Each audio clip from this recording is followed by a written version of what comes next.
वहिनी क्रिश आहे का? नाही, ते मार्केटला गेलेत, येतील ते आता. तुम्ही बसा तोपर्यंत. ठीक आहे वहिनी, काय हरकत नाही, आम्ही थांबतो बाहेर. येऊ द्या त्याला. अहो थांबा थांबा, चहा तरी करते भाऊजी. काय नाही, ठीक आहे वहिनी, आम्ही खाली पॅसेज मध्ये थांबतो. थांब, क्रिशला फोन लावतो, किती वेळ लागणार आहे विचारतो. हॅलो. अरे क्रिश, किती वेळ लागणार आहे? म्हणजे तुझ्या घराच्या बाहेर थांबलोय. अरे मी मार्केट मध्ये आलो होतो. अरे मग बसा ना घरात, मी आलोय का अर्ध्या तासात.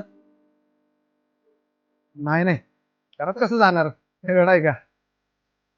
नाही नाही, तू ये, मग एक साथच जाऊ आपण. बरोबर, ठीक आहे, थांबा आलो. अहो तुम्ही कुठे आहे? तुमचे मित्र आले, कधी येणार आहे तुम्ही? अगं मग एक काम कर ना, त्यांना घरामध्ये बसव, चहा वगैरे पाच, तोपर्यंत येतो मी. मी विचारलं त्यांना चहासाठी.